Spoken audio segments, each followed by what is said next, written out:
Abra sua Bíblia em Efésios. Nós estamos nessa jornada da carta aos Efésios. Temos aprendido muitas coisas. Efésios capítulo 5. Nós estamos aqui nesse meio do caminho aqui da carta aos Efésios. E eu confesso para você que esse é o tipo de mensagem que não traz muita alegria para o coração do povo, não. Porque o capítulo 4, o apóstolo Paulo está trabalhando, ele vem fazendo uma transição agora aqui nesse momento da carta, que ele está saindo da parte da teoria para a prática, para que a gente possa entender melhor. Ele está dizendo assim, olha, agora que vocês compreenderam tudo aquilo que eu já coloquei como fundamento para a vida de vocês, agora eu vou exortar vocês, eu rogo que vocês andem de maneira digna desse evangelho. Então o apóstolo Paulo aqui, no capítulo 4 e até o final do capítulo 5, ele está dobrando essa esquina, ele está agora mudando, ele está transicionando e está nos chamando para uma responsabilidade. E é por isso que essa palavra, esse tipo de pregação aqui não atrai, queridos. Não vai atrair. Sabe por quê? Porque aqui está tendo confronto o tempo todo. Então, desde o começo do capítulo 4 aqui, a gente está vendo o apóstolo Paulo agora ele fazendo esse apelo e dando agora um direcionamento, e é uma exortação, é um mandamento. Ó, eu rogo para vocês que vocês vivam de maneira digna do evangelho, digno da vocação para a qual vocês receberam. Queridos, a entonação que o apóstolo Paulo está usando aqui, no versículo 1 do capítulo 4, é uma chamada muito séria. Ele está dizendo assim, olha, eu rogo para vocês, agora que vocês entenderam, que vocês ouviram tudo aquilo que foi estabelecido antes da fundação do mundo, o propósito, o plano eterno de Deus, que eu coloquei para vocês aqui, ele mostrou para nós o plano eterno de Deus, ele mostrou para nós aqui a obra redentora de Jesus Cristo. Se você vai lá no capítulo 1, você precisa voltar lá constantemente, você vai ver o apóstolo Paulo trazendo essa afirmação, ele está colocando essas bases para nós, e ele vai dizer, vocês estavam mortos nos seus pecados. Deus fez algo poderoso, que ele fez o quê? Ele deu vida para vocês. E o apóstolo Paulo, ele ora para que essas verdades, elas sejam encarnadas em nós. Nós não só conhecemos ela pelo intelecto, mas que nós experimentamos essas verdades no nosso coração. E ele vai seguindo, dizendo que esse propósito eterno de Deus, agora ele é manifestado na igreja. E nós somos um povo, um único povo, e agora nós somos o contraste, nós somos uma resposta a essa sociedade caída. A igreja, nós somos essa igreja de Cristo agora, nós somos esse povo que agora tem um novo estilo de vida. Nós não podemos mais andar de acordo com a nossa velha natureza. E ele vai falar isso lá no versículo 17 do capítulo 4. Se você voltar um pouquinho, você vai ver que ele começa assim, ó. Assim eu lhes digo, e no Senhor eu insisto. Presta atenção, queridos, nessa pungência que o apóstolo Paulo está falando com a gente. Olha, mais uma vez, ó, eu lhes digo, e no Senhor eu insisto. O que ele insiste para nós, queridos? Que não vivam mais como os gentios que vivem na inutilidade dos seus pensamentos. Não vivam mais dessa maneira. Vocês são uma nova criatura, vocês são um novo povo, vocês não podem mais viver de acordo com a sua velha natureza. E como que esses gentios viviam? Ele vai dizer aqui, ó.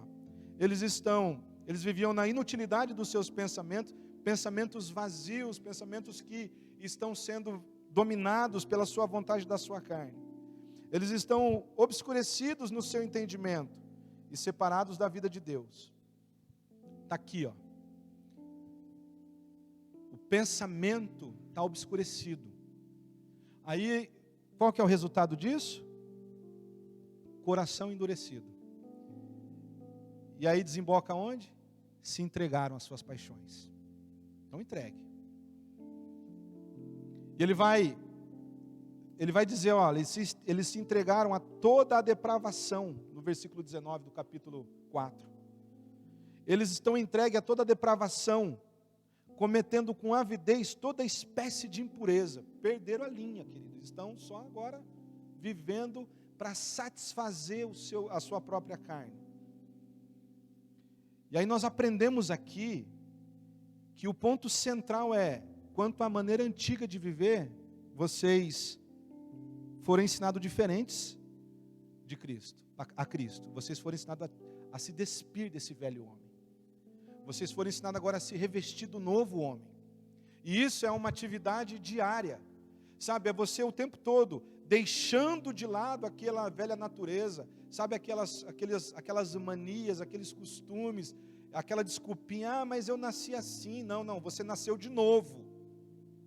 Toda vez que você for tentado a querer justificar um pecado seu, porque nós usamos esse tipo de argumento só quando nós estamos querendo justificar pecados nossos, aí você diz assim, eu faço isso porque eu nasci assim. Você diz assim, mas eu nasci de novo. Você tem que reverter a sua mente, você tem que buscar recurso na palavra de Deus, e a palavra de Deus diz que aquele, pois, que está em Cristo é uma nova criatura, as coisas velhas se passaram e tudo se fez novo.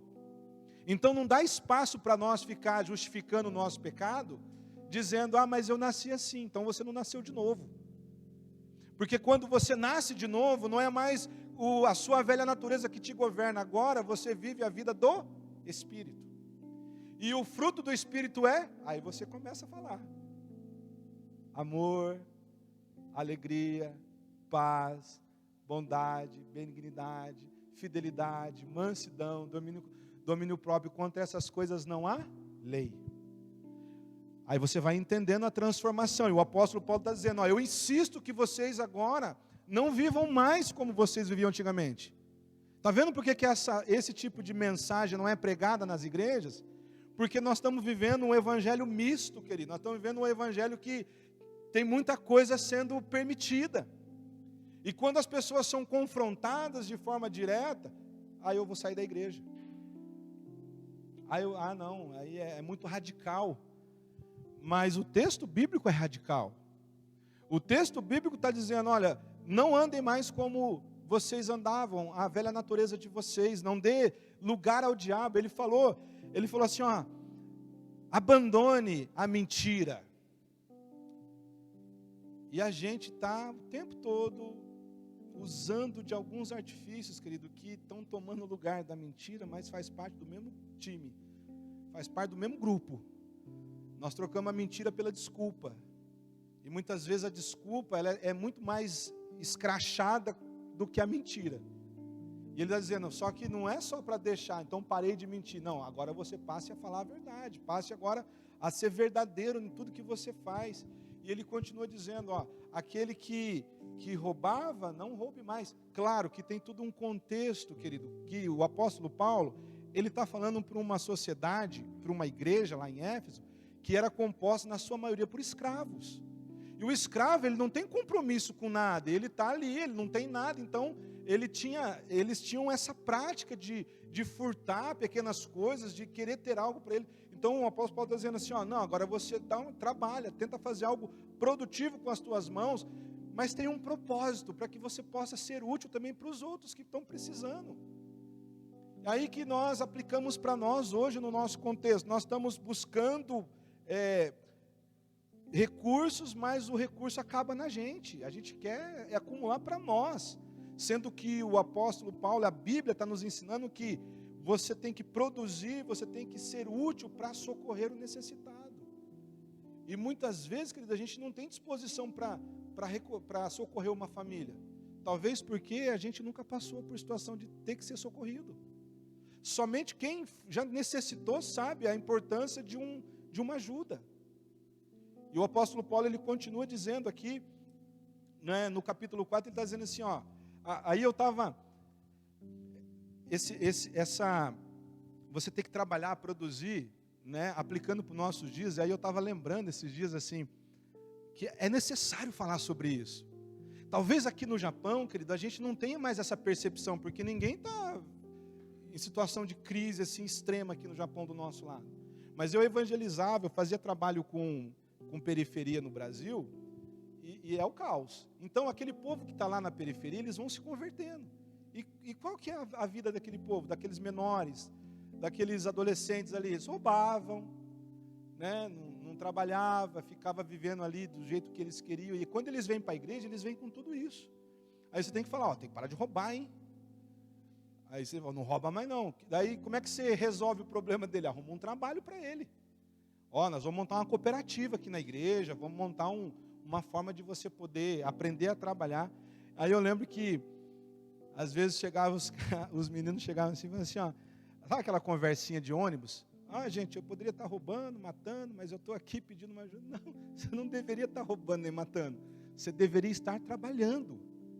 Então é uma cultura, então faz sentido para a nossa realidade do Japão essa exortação do apóstolo Paulo? Talvez não, porque a gente se esqueceu dessas realidades.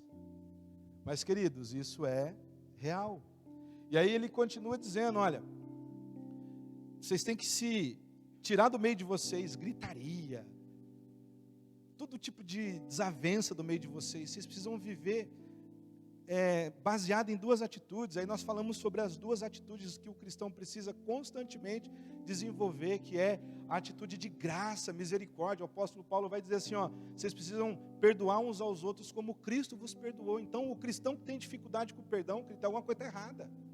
Ele se esqueceu que ele foi perdoado na cruz.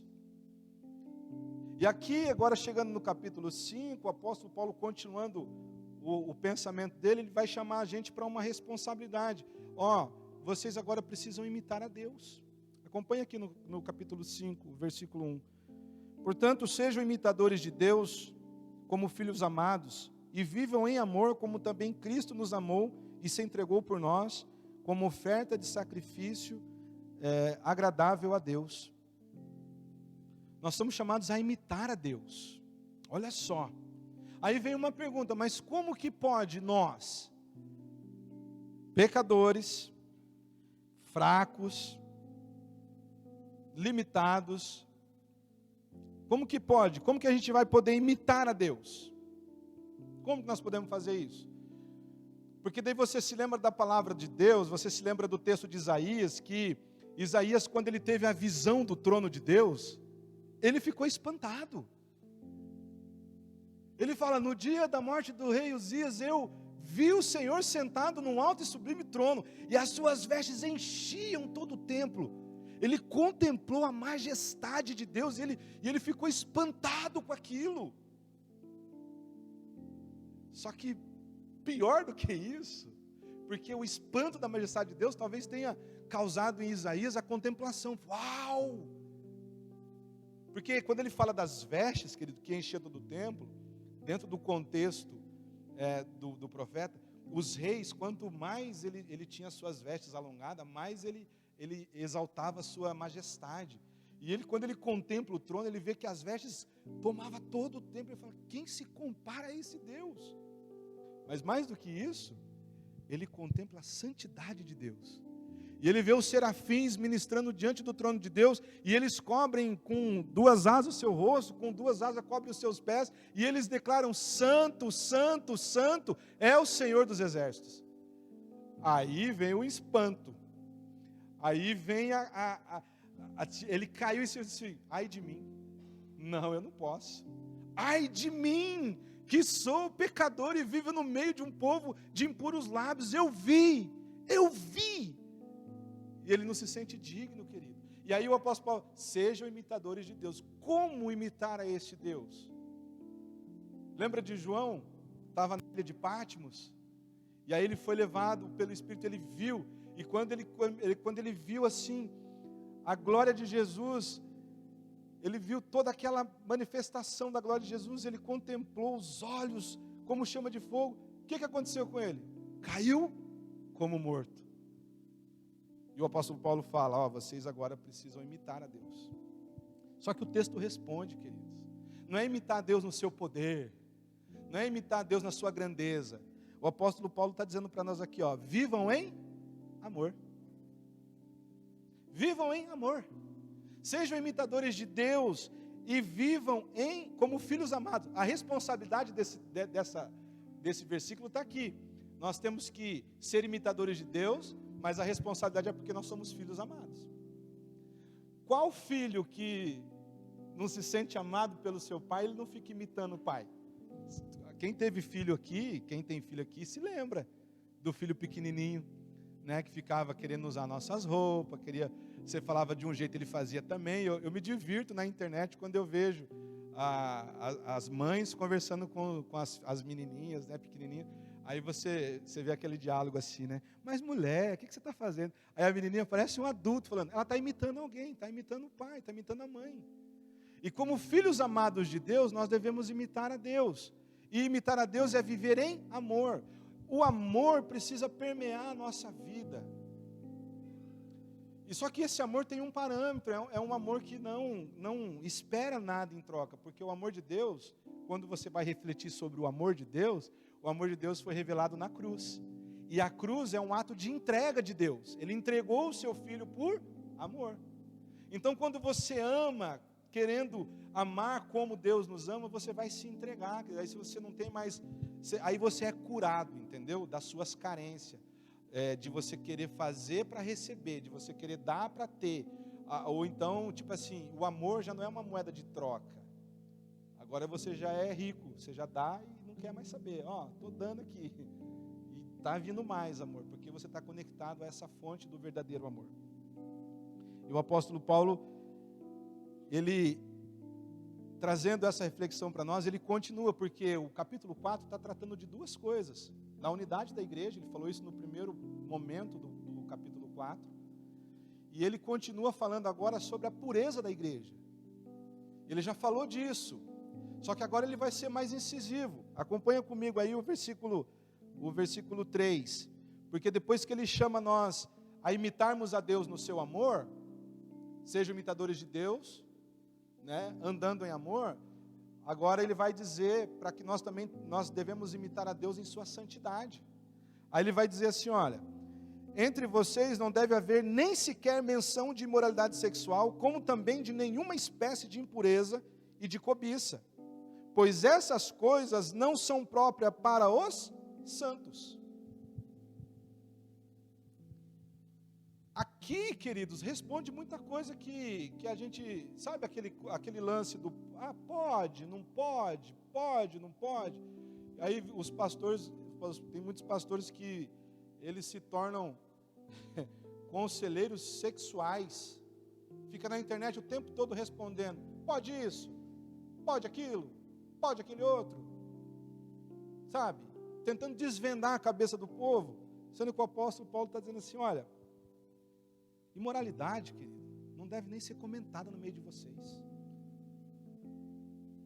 Sabe, vocês não podem nem brincar com essas coisas, porque ele vai dizer aqui, você precisa acompanhar o raciocínio completo aqui, vamos ler o versículo 3 e o versículo 4, entre vocês não deve haver nem sequer menção de imoralidade sexual, como também de nenhuma espécie de impureza e de cobiça. Aqui ele vai englobar todos os pecados sexuais, não é só ali a imoralidade sexual do sexo feito de forma indevida, é todo tipo de imoralidade. Ele vai continuar dizendo assim, pois essas coisas não são apropriadas para os santos. Não haja obscenidade, nem conversas tolas, nem gracejos imorais, que são inconvenientes.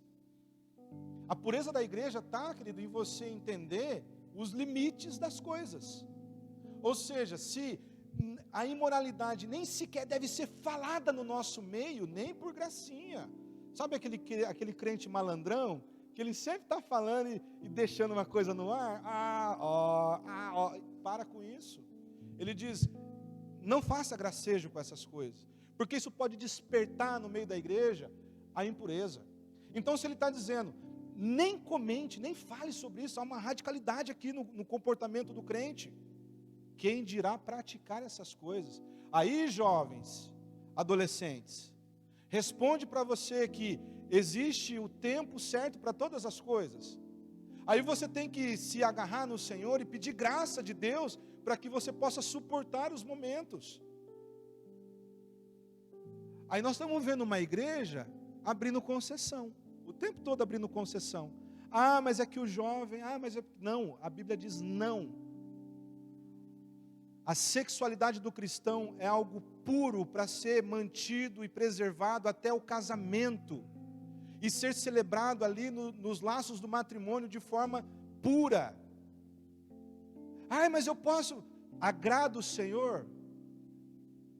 Porque o apóstolo Paulo, quando você vai para Romanos, ele vai falar sobre isso, essa imoralidade que está tomando conta, o povo está até pervertendo aquilo que é santo, mudando a ordem das coisas, querendo fazer de qualquer jeito. E no contexto de Éfeso, querido, por que o apóstolo Paulo está sendo duro com aquela igreja, nesse aspecto? Porque se você se lembra, a igreja de Éfeso é uma igreja, a cidade de Éfeso, querido, era o palco do templo da deusa Diana, Artemis, a Diana dos Efésios. E ali as práticas eram o culto à prostituição. Então eles ofereciam orgias, prostituição como culto à deusa Diana. Então você imagina a mentalidade desse povo quando eles vêm para o Evangelho, sendo que toda essa perversão, toda essa sexualidade pervertida na mente deles, eles agora, e agora? Não, nem sequer fale sobre isso. Aí o apóstolo Paulo vai dizer, continuando no capítulo 4, o versículo 4, mas ao invés disso, ações de graça. Porque tudo que Deus fez é bom. Então nós não temos tabu de falar de sexo, de falar de sexualidade na nossa igreja. Nós simplesmente falamos da maneira adequada, porque nós levamos o sexo e a sexualidade do cristão para um lugar elevado. Porque nós damos graças a Deus, porque o sexo, a sexualidade do cristão, quando ela está no lugar certo, quando ela está sendo vivida de maneira correta, ela louva a Deus. Ela engrandece a Deus. E nós damos graças a Deus por isso. É por isso que nós temos que orientar os nossos filhos, que o sexo não é nada que você pode fazer como qualquer coisa que você faz só para suprir uma necessidade, mas é um ato de louvar e engrandecer a Deus. Nós celebramos o casamento, todos aqueles que estão unidos a uma mulher, a mulher que está unida a um homem, de forma pura, santa, e isso é agradável a Deus, e nós damos graças a Deus. Por isso que o cristão precisa estar sempre em conexão com a sua palavra, porque isso nos ajuda no casamento, queridos. Porque aí nós também não vamos desprezar a bênção de Deus, nós vamos cultivar a bênção de Deus no nosso lar. Nós precisamos cultivar essas dádivas do Senhor de forma saudável, de forma que honre a Deus, que não escandalize os nossos filhos. Sabe, queridos, ter cuidado, ter decência com as coisas, principalmente no Japão, que nós moramos aqui, os nossos quartos são muito perto, então a gente tem que ter um cuidado, tem que ter pureza, tem que ter discernimento para as coisas e fazer que tudo isso se torne algo que louve a Deus e celebre o Senhor. Por isso que o apóstolo Paulo está tratando de coisas assim tão diretas. Então esse texto não tem muito o que você questionar. Ele está dizendo, olha, sejam imitadores de Deus. E Deus é santo, então tudo aquilo que Ele colocou nas suas mãos, principalmente essa sexualidade que nós vivemos, precisa ser feito de maneira santa. E pasmem vocês, queridos, eu conversando com uma adolescente da nossa igreja, esse é o assunto mais conversado nos intervalos das aulas. E a sexualidade está pervertida na mente dos nossos adolescentes, falando sobre a heterossexualidade já está descartada, agora eu sou bi, agora eu sou gay, e quem não está no meio dessas duas coisas, começa a se tornar um bicho estranho. E como que nós fazemos isso? Nós sentamos com os nossos filhos e nós ministramos aquilo que é santo. Não vamos correr do assunto, não vamos deixar para a escola ensinar, não vamos deixar para a internet ensinar, porque os influenciadores aí, queridos, eles estão querendo matar os nossos filhos, eles estão querendo roubar a pureza dos nossos filhos na primeira infância. As ideologias aí que está correndo o mundo hoje em dia, eles querem destruir a pureza dos nossos filhos na primeira infância. E aí os pais se omitem. Eu não vou vou falar sobre isso, porque... Aí a gente chega naquele estágio da vida que a gente usa para trazer à luz uma verdade que a gente tem que chamar atenção, que o pai chega para o filho e fala assim: filho, eu quero conversar com você sobre sexo. Aí o filho fala assim: pode falar o que você quer saber. O que você quer saber? Já não é mais o pai que ensina. Agora é o filho que já chega já sabendo tudo. O que você quer saber? Pode falar, eu te ensino. E é trágico isso, porque nós não estamos tratando desses assuntos com decência muitas vezes, e por não pensar nisso, nós estamos deixando de lado os nossos filhos. E fazer gracinha, tratar esse assunto com brincadeirinha, com gracinha, queridos, ó. Principalmente hoje, que nós vivemos uma época que o mundo está pervertido de vez. Ó, vai para a internet para você ver. Você tem acompanhado os conteúdos do seu filho? Gente, tem uma rede aí que tá tudo errado. As mulheres que estão largadas fazendo dancinha o tempo todo nessas redes sociais, é só música que, olha, depravada assim no último. O apóstolo Paulo vai falar assim: nem converse, só que nós temos que aplicar para os nossos dias. Não compartilha isso não, querido. Não dá view para isso não abre esses vídeos que está o tempo todo tratando de sensualidade. A gente precisa lutar contra isso. O que você está assistindo na sua casa? Eu e minha esposa, nós já falamos assim: abandona, não dá para assistir quase nada. Porque você começa a assistir uma coisa, ela vai bem, ali um pouco começa a entrar sexualidade o tempo todo, aquele apelo o tempo todo, aí você fala, vai assistir um filme brasileiro para você ver. Sabe, ali não está acontecendo um sexo explícito, mas a imoralidade é do começo ao fim. Eu estava vendo um vídeo esses dias, o cara, eu ia até trazer, mas eu não achei de novo. O cara falando assim, colocando censura no filme brasileiro. Aí tem um trecho de um filme que o cara está pi, pi, pi, pi, aí o cara vai pi.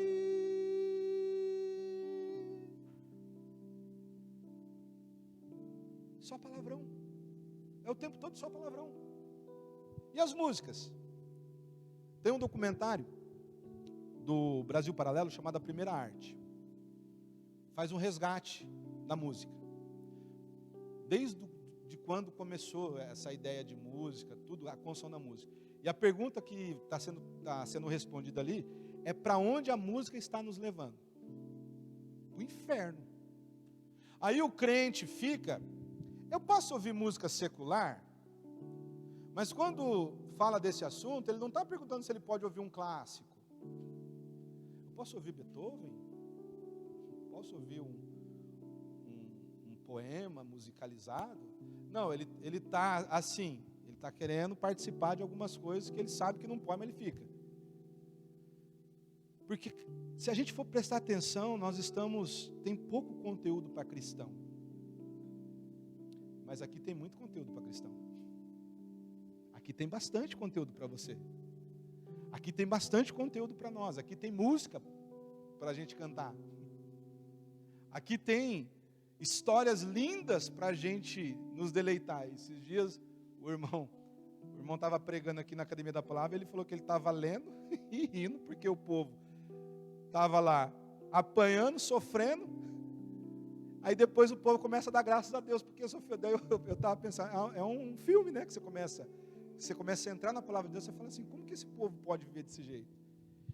E aí o apóstolo Paulo continua, dizendo, porque, versículo 5, e ele traz a coisa tão séria, por isso que nós não podemos falar disso de qualquer forma, porque ele traz aqui uma palavra de juízo.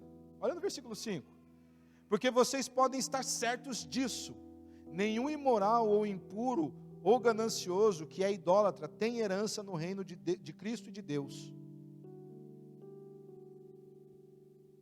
Ele está dizendo assim, ó, você não tenha dúvida. Se tem alguém no meio de vocês vivendo dessa forma, e não é, queridos, a gente precisa esclarecer aqui, que não é um deslize. Falei alguma coisa que não devia, pensei alguma coisa que não devia, vi alguma coisa que não devia. Pensou, falou, viu? Se arrependa. Senhor, me ajuda a vencer isso.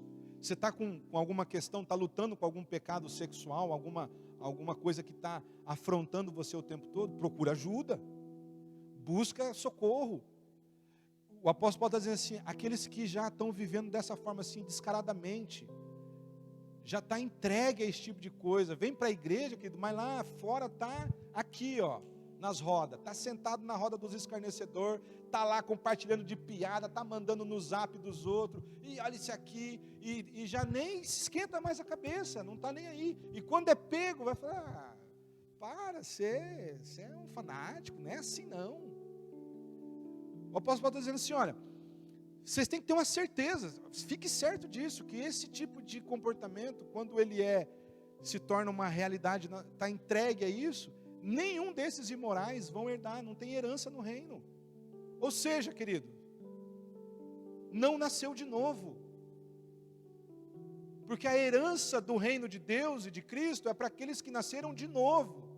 E se o teu comportamento, ou se o meu comportamento, ou se o nosso jeito de viver, nós não estamos nem aí para o pecado mais, nós estamos mergulhados o tempo todo, passa horas e horas e horas só vendo porcaria na internet, ou às vezes escondendo, né? Viciado em outras coisas, pornografia, viciado em ficar vendo mulheres seminuas na internet, viciado em qualquer tipo de imoralidade, ou avareza, ou aquilo que chama o teu coração o tempo todo, não tem herança.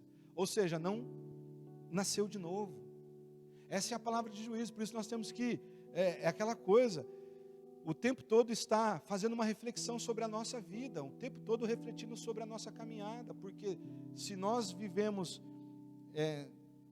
já não nos importamos com certos comportamentos, alguma coisa está errada. Então, nem sequer comente no meio de vocês, não é apropriado porque vocês são santos. A gente não pode esquecer que nós somos chamados para sermos santos e irrepreensíveis. É só você voltar lá no primeiro capítulo de Efésios. Volta lá que você vai entender como que é a construção do apóstolo Paulo. Então aqui ele traz uma nota de juízo para nós. E ele vai dizer, ninguém vos engane. Versículo 6, ninguém vos engane com palavras tolas, pois é por causa dessas coisas que a ira de Deus vem sobre os que vivem na desobediência. Sabe essas igrejas inclusivas aí? Que está dizendo para essa prática homossexual, está tudo bem. Está tudo bem. Aqui você encontrou um lugar que te aceita como você é, com as suas práticas imorais, está tudo bem. Aí começa essas igrejas fazendo concessões com isso, com aquilo, daqui um pouco, o evangelho, bom, nem tem mais evangelho nessas igrejas, só do fato deles terem saído da sã doutrina para abrir concessão para o pecado, já não é uma igreja. Mas ninguém vos engane. O apóstolo Paulo tem no contexto aqui da igreja de Éfeso, aqueles gnósticos do primeiro século, que diziam, não, pecado contra o corpo não dá nada não, você pode fazer o que você quiser, porque a matéria é ruim. Isso aqui você não vai aproveitar nada disso aqui. Por isso que a doutrina da ressurreição é muito importante para o cristão. E aí o apóstolo Paulo está dizendo assim, não se engane com esse povo não, viu? Não deixe eles entrar na tua mente não. Lá em Colossenses ele vai falar assim, toma cuidado com esses conselhos, com essas coisas que estão sendo faladas para vocês aí, porque isso é mundano, isso é do mundo caído. Aí o apóstolo Paulo está dizendo assim, ninguém vos engane, porque é sobre essas coisas que vem a ira de Deus. Contra quem? Contra os filhos da desobediência. Dois grupos aqui podem ser distinguidos, aqueles que estão vivendo sem Cristo, que não foram alcançados pela graça de Deus, e aqueles que conhecem a Cristo, mas eles se rebelaram contra, porque não entregaram o seu coração para o Senhor Jesus. Então eles estão pecando de forma consciente, os filhos da desobediência. Difícil, né? Por que tudo isso? Porque o apóstolo Paulo vai fazer aqui agora um contraste muito grande no versículo 8. Porque outrora vocês eram trevas, e agora vocês são luz no Senhor. Presta atenção aqui. Ele não está dizendo assim, ó, vocês viviam nas trevas, agora vocês estão vivendo na luz. Está dizendo assim, olha, vocês eram trevas. Não tinha como vocês produzir nada além de trevas. Lembra? Vocês estavam mortos nos seus pecados e nos seus delitos. Vocês estavam vivendo como escravos das suas vontades, das suas paixões, vivendo segundo o curso desse mundo, escravos do príncipe que opera nos filhos da desobediência. Vocês eram isso. Vocês eram trevas. Mas agora, a nova vida que vocês receberam em Cristo, transformou vocês agora em luz.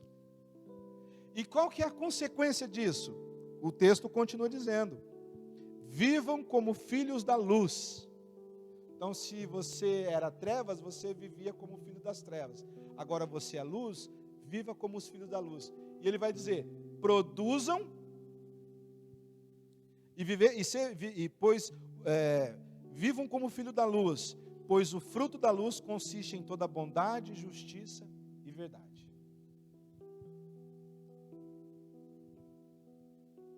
O versículo 9 diz: pois o fruto da luz consiste em toda bondade, justiça e verdade.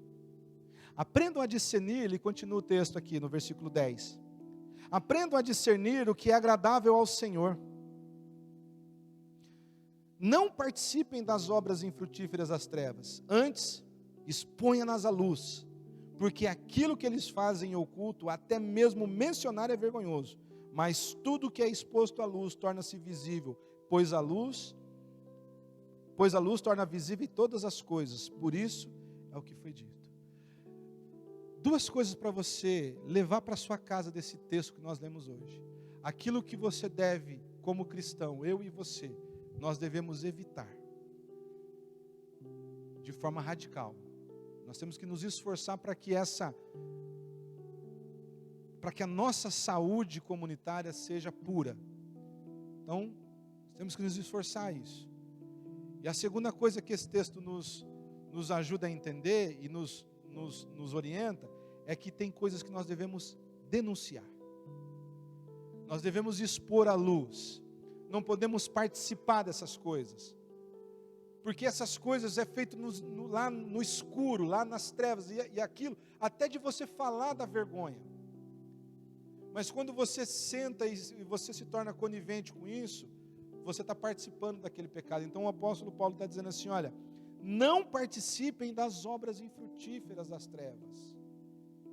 Saiba, queridos, que existem ambientes que não é apropriado para você. Existem rodas que, por mais legais que aquelas pessoas sejam, se você chega lá e aquele ambiente te contamina, sai de lá. E muitas vezes nós temos que confrontar essas coisas no meio da igreja. Porque às vezes nós estamos vendo o irmão está lá participando dessas coisas e nós temos que chegar lá e lançar luz na mente dele. Falar, irmão, você está consciente do que você está vendo? Você está consciente do que você está participando? Porque tem cristão que ele chega lá fora e ele esquece que ele é crente. E aí nós vamos começar a ter uma série de implicações. Então não participe com isso. Não faça parte dessas coisas. Mas viva como filho da luz. Você precisa agora viver. Em todo o tempo. A nossa luz não pode ter trevas, não. Nós não podemos ter segredos, coisas. Não. E esse é o nosso desafio como cristão. E o tema dessa mensagem eu estava brincando com a minha esposa. Eu falei assim, há um tempo atrás aí na internet estourou uma música que virou um chiclete, né? Acorda, Pedrinho. Aí aqui o tema é acorda, crentinho, porque às vezes nós estamos dormindo. Sabe por quê? Porque aqui o apóstolo Paulo vai dizer, é por isso que foi dito, desperta tu que dormes e levanta dentre os mortos e Cristo resplandecerá sobre ti. É uma conclamação, porque muitos de nós está tão distraído que já chegou a dormir. está distraído, está dormindo, está às vezes na dúvida se isso pode ou não pode. Não, ele está dizendo assim, olha, vocês precisam ter um andar santo, e essas coisas não podem fazer parte da sua vida, nem por brincadeira. Essas coisas precisam ser tiradas do meio de vocês. Vocês precisam tratar desses assuntos de maneira santa. Vocês precisam viver como os filhos da luz. Então, às vezes você está tão distraído que ele está dizendo assim, olha, desperta, você está dormindo, acorda para a vida, acorda para Cristo, acorda para a palavra de Deus. Desperta para que você possa ter disposição para conhecer mais da palavra de Deus, para que você possa andar conforme a palavra de Deus. Então, o texto aqui nos ajuda a entender coisas que nós devemos evitar. Isso aqui é um discipulado, queridos. Sabe, o discipulado do novo convertido está aqui, ó. O que um novo crente precisa saber? O que o crente mais maduro precisa saber? O que o pastor precisa saber? O pastor precisa saber disso. O crente que chegou na igreja ontem precisa saber disso. Você que está na igreja há mais tempo precisa conhecer isso, porque você vai ensinar isso. Como é que eu... porque as pessoas... mas eu posso, não posso? Olha, abre mão, se não agrada a Deus, não precisa nem perguntar. No que se trata de imoralidade, queridos, sabe, aquela crise que muitas pessoas chegam, mas meu casamento está em crise, eu não posso dar uma... Não! Porque certas coisas não devem nem ser mencionadas, quem dirá você praticar essas coisas? Você quer reativar o seu casamento? Vai para o Senhor. Chama seu marido, dobra o seu joelho e fala, o que está acontecendo com a gente? Nós perdemos o desejo, nós perdemos a intimidade, o que está acontecendo com nós? Vamos clamar ao Senhor para que haja uma restauração na nossa vida conjugal, no nosso relacionamento. Vai para o Senhor, não vai lá para aquelas porcarias que são oferecidas. Olha, isso aqui vai resolver, vai dar. Não, queridos, se isso é imoralidade, se vai trazer vergonha para você, mulher, depois, se vai trazer muitas coisas que o pecado ele vai trazendo assim, parece que é tudo bom, mas depois vai detonar você. Então não tenha dúvida dessas coisas. Se aquilo que é imoral não deve nem ser falado no nosso meio, quem dirá praticado por nós? Porque nós somos filhos da luz, vivemos na luz. E Jesus, ele falou sobre isso, ele disse, vocês são a luz do mundo. Ninguém vai acender uma candeia para deixar escondido.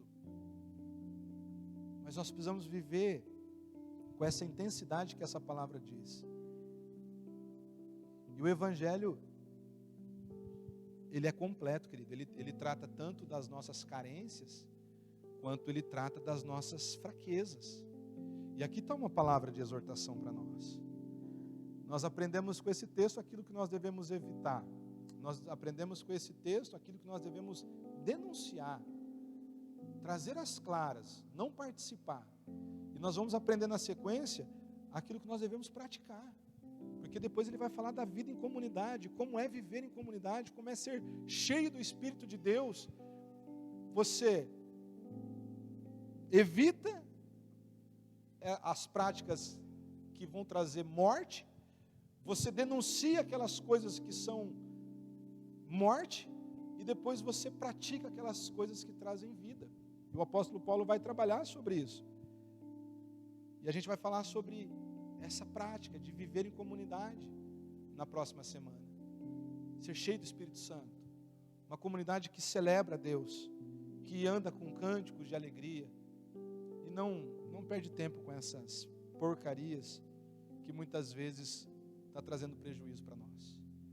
E aí ele vai preparando nós de forma individual, para que depois ele possa tratar de nós como família. Vai falar sobre a mulher, sobre o homem, sobre os filhos. E aí, queridos, com a graça de Deus, nós vamos vencendo cada etapa dessa jornada. Eu espero que você possa refletir sobre isso na sua vida. Eu espero que você possa fazer uma análise de como você tem lidado com esse tipo de assunto. Espero que você possa refletir como que você tem se comportado nas redes sociais, aquilo que você tem visto, aquilo que você tem consumido o tempo todo. Será que você tem prestado atenção na sutilidade da sensualidade que está envolvendo todas as coisas? Muitas coisas são duplo sentido o tempo todo e nós estamos caindo igual pato nessas armadilhas do diabo. E quando você pensa que não, querido, você está afundado. Seu casamento está indo mal, a sua vida conjugal está uma derrota, os seus filhos estão entregues à pornografia, à sexualidade desenfreada, nós estamos em crise. Mas o Senhor diz para nós: desperta nessa manhã, desperta para ser o socorro dos seus filhos na sua casa, desperta para ser o auxílio do seu marido. Irmãs, desperta para que vocês não sejam um instrumento de escândalo na igreja. Homens, desperta para que nós sejamos homens honrados, que nós evitamos o segundo olhar. O primeiro muitas vezes é inevitável, você às vezes de forma inconsciente você olhou, mas o virar a cabeça, o buscar ver novamente já é consciente. E nós precisamos da graça de Deus como homens para poder vencer todas essas batalhas da nossa vida, porque a cultura, querido, está o tempo todo batalhando contra a nossa mente como homens, querendo nos fazer fracos. Aí tem homem acusado, tem homem culpado o tempo todo porque está vendo pornografia. Se não está vendo pornografia, está se alimentando de outros tipos de coisa que substitui aquela pornografia explícita. Tem mulheres escravizadas em pornografia. Nós temos jovens escravizados em pornografia. E nós precisamos ter cuidado, querido, para poder ser o socorro dos nossos filhos. Desperta. Eu não sei em que área que você está dormindo na sua vida, querido. Mas se você não despertar, você pode perder muito. Tem muito casamento sendo destruído, tem muita família sendo destruída, porque o povo dormiu.